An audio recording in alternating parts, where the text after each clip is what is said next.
vous êtes vidéaste ou monteur, ou les deux, si vous souhaitez passer sur DaVinci ou si vous montez déjà sur DaVinci Resolve, cette vidéo est faite pour vous. Pourquoi ? Parce que je vais vous livrer 8 astuces qui pourront grandement vous changer la vie. Donc on va pas perdre plus de temps, on va juste scinder cette vidéo en 2 parties. La première partie, savoir à peu près comment j'organise ma timeline pour être plus productif et agencer au mieux mes montages. Donc on va parler de proxy, de presets enregistrés, etc. Et ensuite, dans la deuxième partie, je vous livrerai les 8 astuces.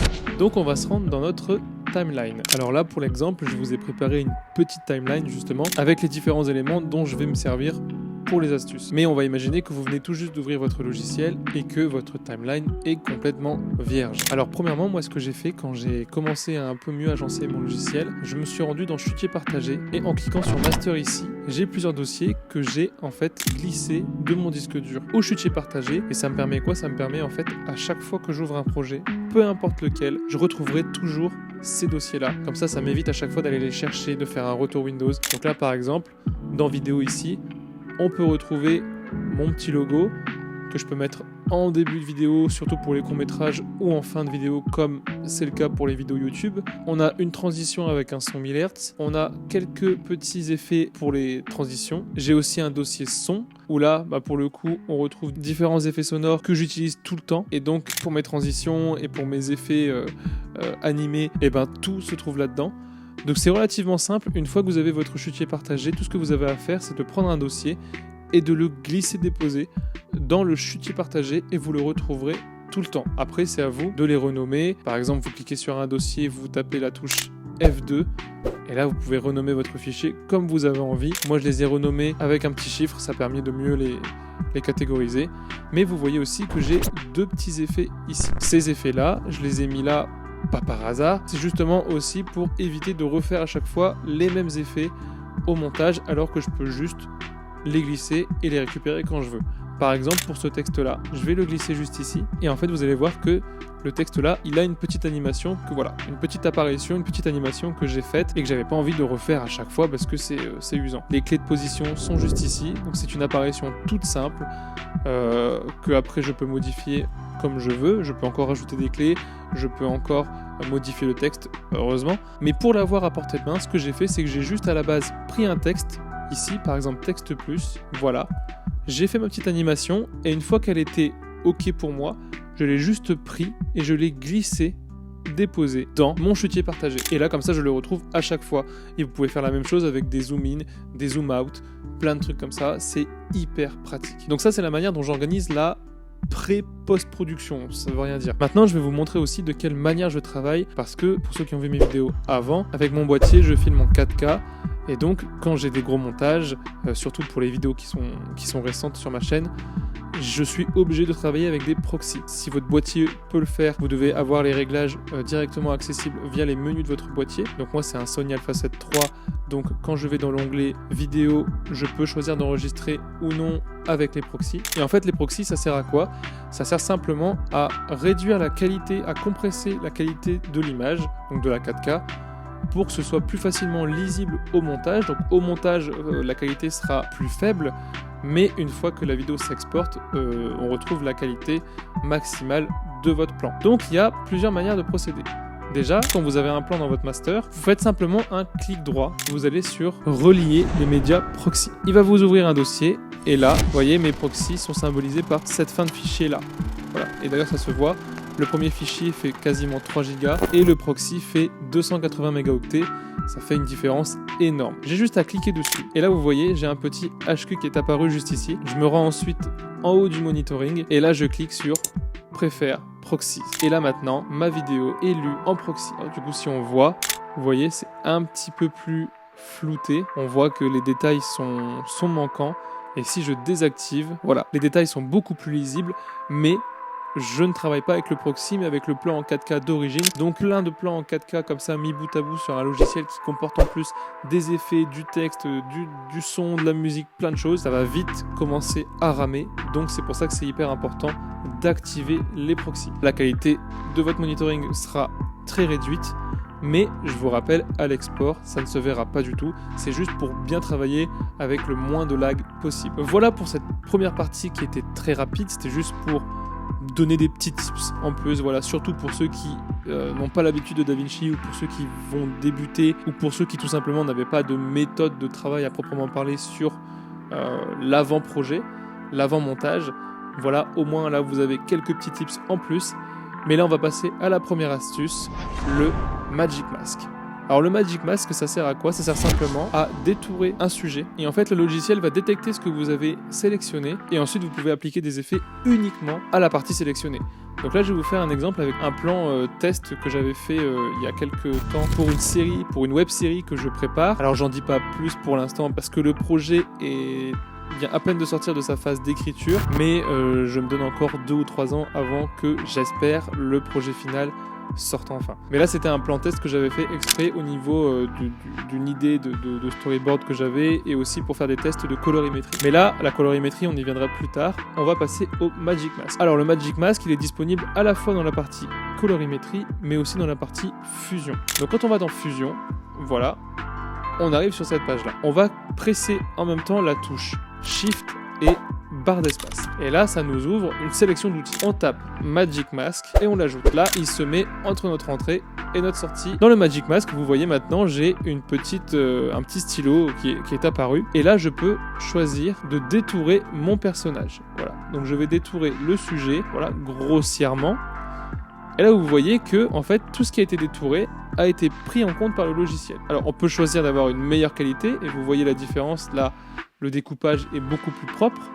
Bon, il a pris les feuilles en premier plan, mais c'est parce qu'il a considéré que c'était sur le sujet. Et ensuite, là, vous voyez, je ne me situe pas au début de mon plan, je me situe à peu près au milieu. Le début est juste ici, la fin est juste là. Donc là, en fait, j'ai sélectionné mon sujet dans une partie quelconque du plan.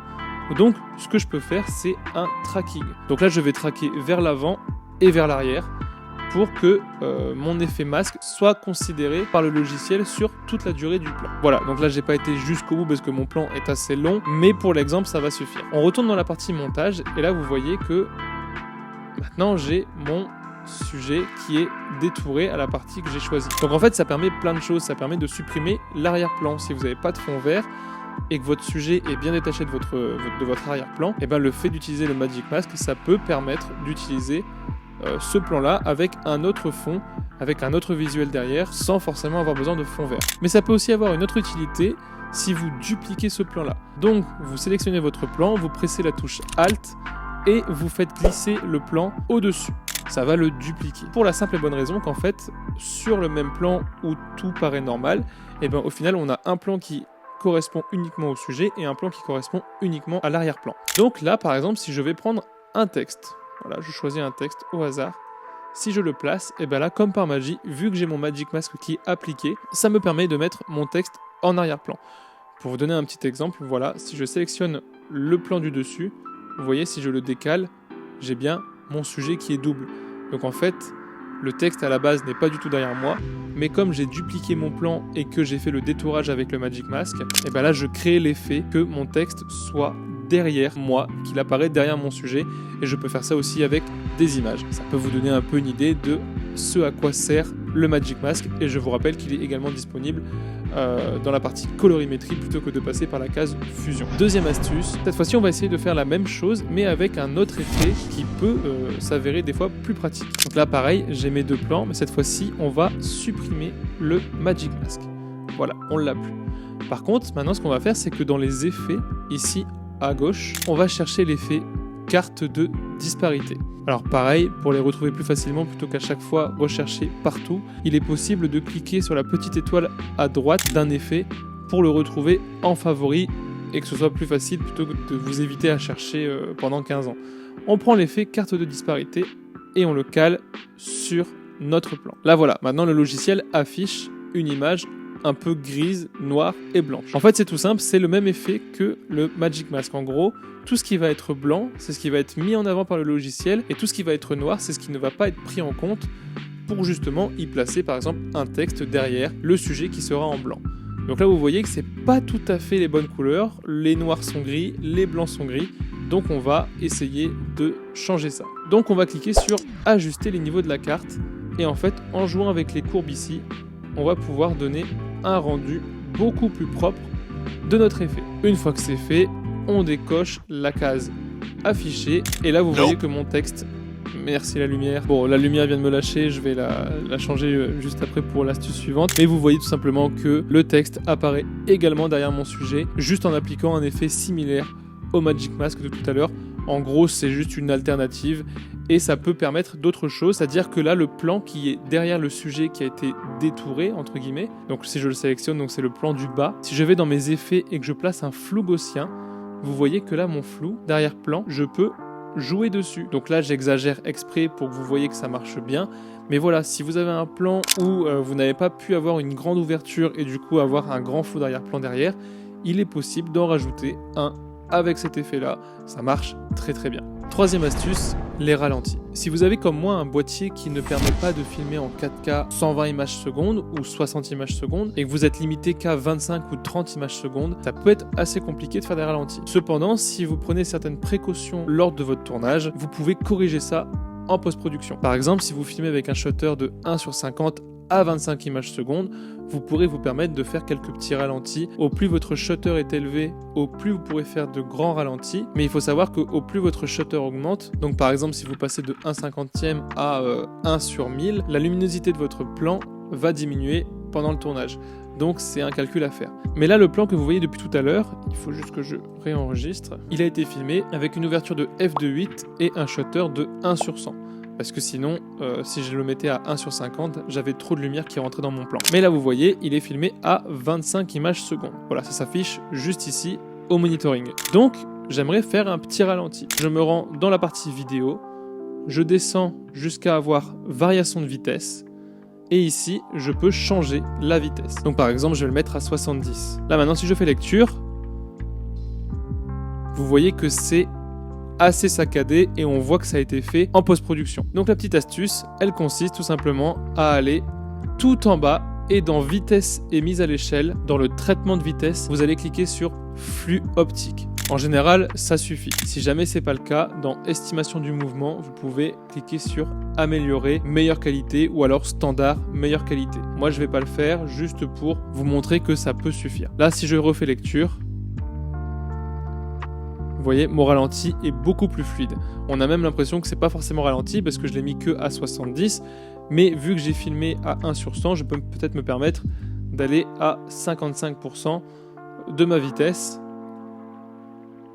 Et là, vous voyez, il y a quelques petits ajustements encore à faire, mais mon ralenti est beaucoup plus fluide que si je n'avais pas choisi de cliquer sur flux optique. Quatrième astuce, et celle-là elle peut vraiment sauver la vie de votre montage si au niveau de la captation sonore ça s'est mal passé. Pour vous donner un exemple, ce micro là, d'habitude il est branché à ma caméra, mais là je l'ai branché uniquement en filaire avec mon téléphone. Mais ça j'en ai déjà parlé dans ma dernière vidéo, donc je vous invite à aller la voir. Mais grosso modo, quand je le branche à mon téléphone, il n'enregistre pas en stéréo, il enregistre en mono. Et ça peut tout foutre en l'air. Parce que du coup, si vous écoutez avec un casque ou même avec des enceintes ou des haut-parleurs classiques, ça peut s'entendre, le son va sortir que d'un côté et pas de l'autre. Et là, je vais vous donner un exemple avec un test ici et regardez bien la courbe à droite. Pour le premier épisode de ce format, on va parler d'une scène de série très connue. Vous voyez que uniquement le canal gauche est activé quand je joue l'audio.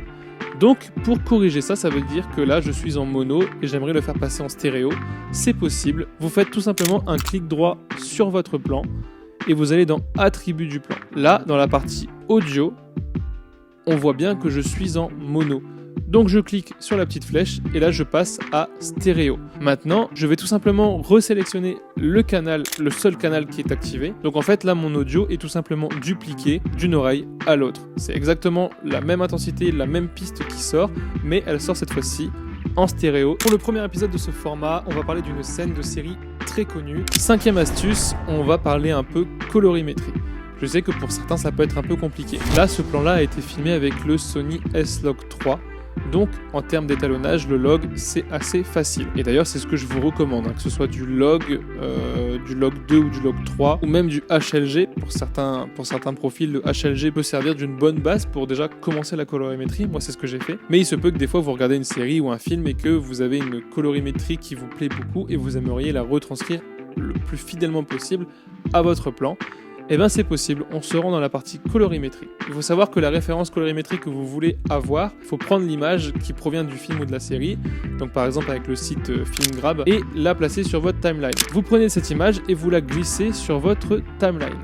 Voilà, vous la glissez avant le plan que vous souhaitez colorer. Ensuite, dans la partie colorimétrie, là vous voyez, on retrouve mon plan en log et ma référence. Je fais un clic gauche sur mon plan et je fais un clic droit sur ma référence et je fais faire correspondre avec ce plan. Là, le logiciel a retranscrit du mieux qu'il pouvait la référence que j'ai demandé sur le plan en fonction des informations. Donc là, vous voyez, il n'est pas non plus hyper fidèle. C'est pour ça qu'après, vous devez un peu jouer sur vos courbes et sur vos couleurs pour essayer d'avoir un rendu peut-être plus fidèle à ce que vous aviez en tête. Sixième astuce, et celle-là elle est toute récente, je vais vous apprendre à corriger votre balance des blancs automatiquement en post-production si jamais en tournage vos réglages de balance des blancs ont été mal faits. Donc là je me retrouve dans la page colorimétrie, encore une fois avec mon plan. Je l'ai rendu un peu moins terne, j'ai un peu fait disparaître le log, mais imaginons que je ne sois pas satisfait par la balance des blancs. Comment je peux faire? Juste ici dans les rouages du troisième onglet, vous avez comme deux viseurs. Le premier viseur avec le point noir, c'est pour corriger votre balance des noirs, et le deuxième viseur avec le point blanc, c'est pour corriger votre balance des blancs. Vous cliquez tout simplement dessus et vous sélectionnez quelque chose de blanc sur votre image. Là vous voyez que ça s'est éclairci d'un coup, mais au moins mes blancs sont corrigés. Et ici, lorsque je clique, pareil pour ma balance des noirs, j'essaye de sélectionner quelque chose qui est noir, et tac, ma balance des noirs est également effectuée. Évidemment, c'est pas une science exacte, donc encore une fois, là, vous voyez que le plan est un peu surexposé et saturé, mais au moins, en termes de balance des blancs, on est bon. Donc ce qu'on peut faire après, c'est tout simplement corriger un petit peu cette partie-là, voilà, pour essayer de rendre le tout un peu plus regardable. Parce qu'en général, la colorimétrie, c'est toujours ça, vous devez toujours jouer sur vos courbes, vos hautes lumières, vos basses lumières, pour avoir le rendu que vous souhaitez. Mais voilà, ces astuces-là, déjà, elles permettent de faire un pas en avant, surtout pour ceux qui n'ont pas l'habitude de toucher à la colorimétrie. Et d'ailleurs, les raccourcis clavier pour créer des nouveaux nœuds sur votre partie colorimétrie, voilà, si vous faites Shift S, ça vous crée un nœud derrière celui que vous avez sélectionné. Et si par contre, là, vous sélectionnez un nœud et vous faites Alt S, là, le nœud se crée automatiquement juste après, voilà, à la suite. Et ici, vous voyez, j'ai un nœud qui a été corrigé. On peut le voir avec les petits logos ici, mais il est désactivé tout simplement en faisant CTRL plus D. Là, voilà, on peut voir la correction après. Et si je refais CTRL D, on voit le avant. Voilà, ça permet tout simplement de mieux visualiser le travail que vous avez fait sur votre plan. Septième astuce, je vais vous apprendre à traquer un texte pour qu'il suive par exemple le déplacement d'un sujet. On va retourner dans la page Fusion. Cette fois-ci, au lieu de faire Magic Mask, on refait comme tout à l'heure, on fait Shift et barre d'espace, et là on va taper Tracker. On clique sur Entrée, et maintenant on a notre tracker qui est sélectionné. Vous avez un petit curseur qui apparaît juste ici, vous le déplacez sur le sujet en mouvement que vous aimeriez traquer. Donc là en l'occurrence on va prendre par exemple voilà, le haut du crâne. Dans le mode adaptatif, vous cliquez sur Meilleure correspondance, et là on fait encore une fois un tracking vers l'avant et vers l'arrière. Donc là vous voyez que le logiciel calcule tout simplement le mouvement que j'effectue, et c'est ce mouvement-là que notre texte va retranscrire. Une fois que le tracking a été effectué, donc on peut voir que là on a un beau suivi du mouvement, on va faire glisser du texte. Voilà. Ce texte-là, on va le relier à notre tracker, juste ici. Sauf que là, vous voyez que pour l'instant, même si j'écris quelque chose, je vais écrire texte, il n'y a rien qui apparaît. On va dans ce cas retourner dans notre tracker, et ici dans Opération, on va choisir correspondance du mouvement. Et là, vous voyez que notre texte apparaît. Vous le modifiez comme vous voulez, avec les transformations, les ombres, la couleur, la police que vous voulez, la taille que vous voulez, et ensuite vous pouvez venir le placer où vous voulez. Donc là, par exemple, je vais le placer sur le front. Et maintenant, si je presse Entrée, vous voyez que mon texte suit le tracking, le visage que j'ai demandé au logiciel. Dernière petite astuce, on va s'intéresser à comment on peut enlever des objets qui gênent notre photo ou notre plan. Sur une vidéo, ça marche aussi, à condition de faire le tracking. Rendez-vous dans la partie colorimétrie. Là, vous voyez, j'ai pris un exemple avec une photo qui me servait justement pour un concours. Il y avait un shooting photo à gagner, donc j'avais fait cette petite affiche. Quand on va dans les effets, on va chercher l'effet patch de remplacement. Pareil, je le mets dans mes favoris. Quand on prend l'effet patch de remplacement, on le prend, on le fait glisser. Là, on a deux ronds qui apparaissent. Et là, vous voyez qu'en fait, ce que je vais sélectionner avec le premier rond, avec la première forme, c'est ce qui va être dupliqué sur ce que je veux cacher. Donc là par exemple, je choisis une partie du mur, voilà, ici, et je vais ensuite décider de le placer sur une zone que je veux cacher.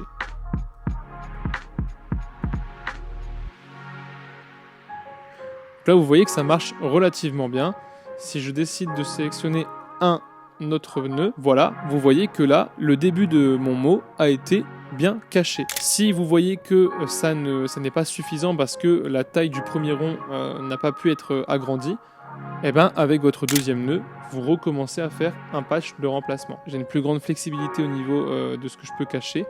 Et là, comme par magie, en plaçant mes deux patchs, j'ai réussi à plus ou moins bien cacher mes mots. Après, évidemment, vous devez jouer avec la référence qui vous servira de remplacement pour que ce soit le plus réaliste possible. Par contre, si vous le faites sur une vidéo, par exemple avec un poteau qui gêne votre arrière-plan, une fois que vous avez fait votre patch de remplacement, vous n'avez plus qu'à vous rendre ici dans tracking et de refaire pareil, un tracking vers l'avant et vers l'arrière. En gros, le tracking va suivre le mouvement de votre caméra pour que ce soit cohérent et que justement les patchs puissent également suivre le mouvement que vous leur avez demandé. Voilà, écoutez, c'est à peu près tout pour cette vidéo. J'espère en tout cas qu'elle vous aura aidé, qu'elle vous aura plu aussi. Si jamais vous avez des questions, s'il y a des astuces qui n'ont pas été assez claires, ou si même en suivant les étapes, il y a des choses qui ne se passent pas comme sur la vidéo, n'hésitez pas à me le dire dans les commentaires. J'essaierai d'y répondre et de résoudre le problème de façon la plus claire possible. Si jamais vous ne savez pas quoi faire, eh ben, écoutez, je vous invite à aller voir mes playlists qui s'afficheront juste ici ou